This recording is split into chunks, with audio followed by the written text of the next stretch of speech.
Folks, we're here in Grand Junction, Colorado, and we've got this 1969 Jeep Jeepster that we're going to put up on auction time. As I put in the listing, guys, this is our vehicle. We own it personally. We bought it a year ago at an auction that we had up in Gunnison, and we haven't driven it.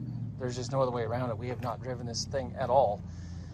I took it for a drive around the block the other day, which was about a mile, and that's the furthest I've taken it in the 15 months that we've owned it. So we're going to go ahead and get rid of it because it's a neat little Jeep. Somebody could really do something fun and cool with this Jeep if they had the time to do it. So I'm going to walk around it on the outside, guys, and give you a little look around the outside. Then we'll lift up the hood, and if what I was told is correct, that's a 327 Chevy motor in this little Jeep, and then we'll take it for a test drive, and hopefully that'll give you guys an idea. The few things that I know need some attention, I'll sure enough point them out to you guys, but again, I've not had this thing out on the road long enough, well, at all, to be able to know everything inside and out on this Jeep. So anyway, let's just go ahead and walk around it here. Overall, the body's in good shape for the age on this, guys. There are a few spots that are rusted. One of them is the I guess you'd call it the floor pan underneath the driver's side. I've got video of that already from underneath the Jeep. So, but on the outside, it's pretty straight all the way around. The biggest cosmetic flaw, in my opinion, on the outside is right here on this right front quarter panel. You can see it's rusted through right there. To my knowledge, that's the only spot on the outside body of this Jeep that is in that kind of condition. The rest of it is pretty good. 35 by 12.5. R15 LTs, good mud and snow tires, guys. If you guys want to turn this into a rock climber, it's got a good chassis, motor, and transmission. You've got a good start on that. So it's got those big old knobby tires on it, and that's what you've got for tires. Now I've got the hood unlatched because I'm going to raise the hood up and show you guys the motor here in just a moment. But let's go ahead and we'll continue around this. I'll pan up over top. I think the roof cap on the Jeep is good, so I don't think you've got any issues on the roof cap up on top. And I'll pan over the other side when I get on the left-hand side of it as well. The doors are in pretty good shape, guys. They open up like they should. You can see this armrest just needs a bolt put back in it. Like I said, this would make somebody a really neat project if they wanted to tie into it.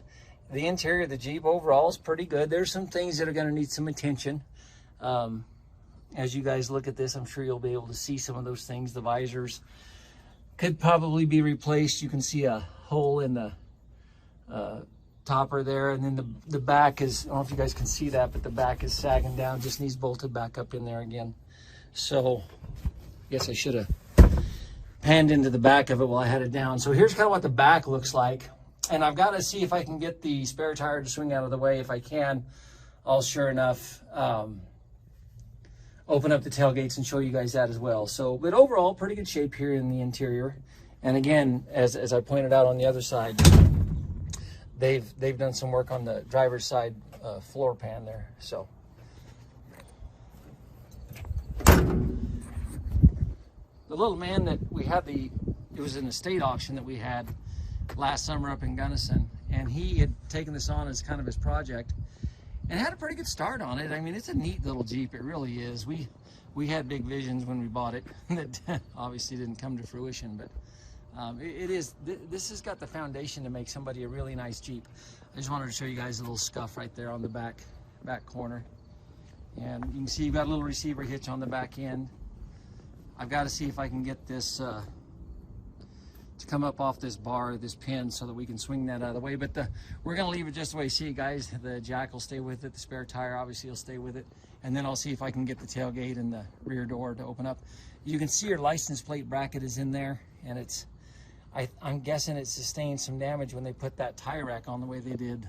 But that's the way it is. I'll also test the lights on this, guys, because I don't know what does and doesn't work, and I'll let you guys know. So here's your fuel tank on the back rear left corner, and again, I'll pan up over the roof cap so you guys can see that.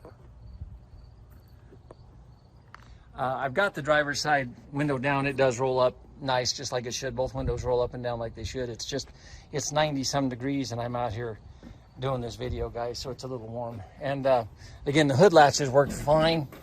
I left them unhooked because you guys are going to want to see this, I think. So again, not being the most mechanically inclined guy, they told me it's a Chevy 327. I'm taking them for their word and believe that is what it is. The one thing I don't like about this, I'll be honest with you guys, the one thing I don't like about this setup with this 327 is you got to have an electric fan. And I'll show you the switch inside the cab that runs that electric fan. You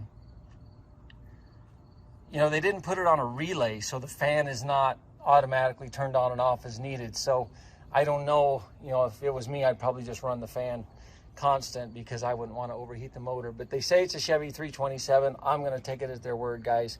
Those of you who are smarter than I am, if you know that I'm wrong, I apologize. Auto mechanics was not my specialty in high school, and so it's an 8-cylinder. As you guys can see, that's what the motor looks like. Okay, and I've got it tilted a little bit to the right, so it shows that it's a quart low, but I think you guys can see that oil's clean. We didn't change the oil. That's how we bought it a year ago. So with that, I'm gonna step in the cab here real quick, and we're gonna hit the ignition so you guys can hear it. I've already started it this morning. Had to pump it just a little bit. And it's got electric fuel pump, you can hear there. So now keep in mind, guys, we brought this down from Gunnison in August of 21 and parked it, and it sat here for a year, and I just fired it up last week. And that's how that little motor runs.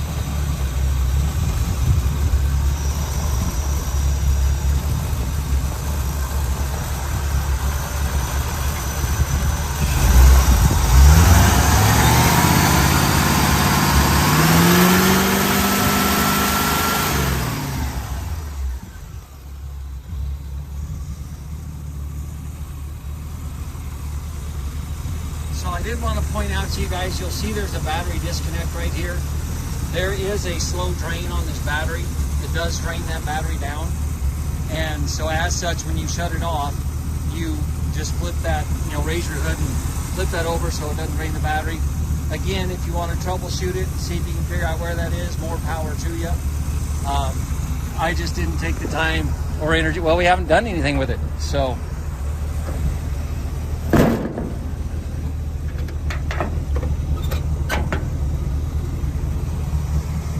Now the power steering is the one thing I will tell you guys, it does leak, and you do need to probably work on that. So, all right, so that's got the hood latch down, and just so you guys know, right in here by the ignition, see that little red switch? That's your engine fan. And then here's where you can see that they have patched the floorboard on the floor. The tachometer works. The oil pressure gauge works, but I don't think the temperature gauge works because it sticks there at 130 all the time. And that's why I get nervous, and that's why I run the fan. Just so you guys can see, again, that headliner is hanging down right there, and it's gonna need a little work. So I'm actually gonna go over here because, again, it's 90 degrees, it's hot.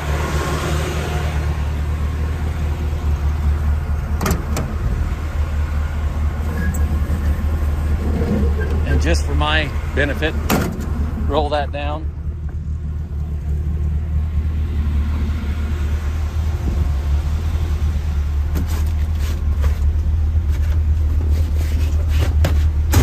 Okay, so again, oil pressure gauge is working. The temperature gauge says 140. And I don't think it works, guys, because it never moves, so. This has got a 4-speed transmission in it. It's got the high-low right here, so you can gear down in first gear real low. I was gonna say that's in super low. So in first gear you can just crawl. So that's in first gear in the low range, guys. If you can, that gives you a little bit of a reference point, hopefully. But gonna say, for doing this quick test drive, and I'm not gonna go very far, guys, so I just want to show you that the little truck runs and shifts and steers like it should, and it needs power steering fluid. I tell you what, I'll put some in for the buyer, but it's got a leak in the power steering, guys, so you're going to want to get more fluid put in.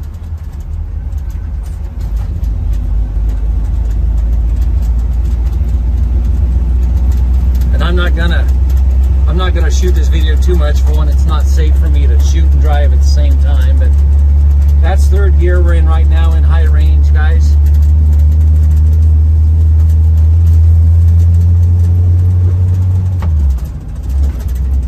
And we're probably doing 20 miles an hour in fourth gear. The speedometer does not work. And the fuel gauge, I don't believe it works either. And I'll do a test on all the lights whenever we get back. And real quick before I shut this video off, I'm going to pull over and stop. The brakes work good, just like they should. And then reverse is clear over to your right and back up. So hopefully that shows you guys that everything works, okay?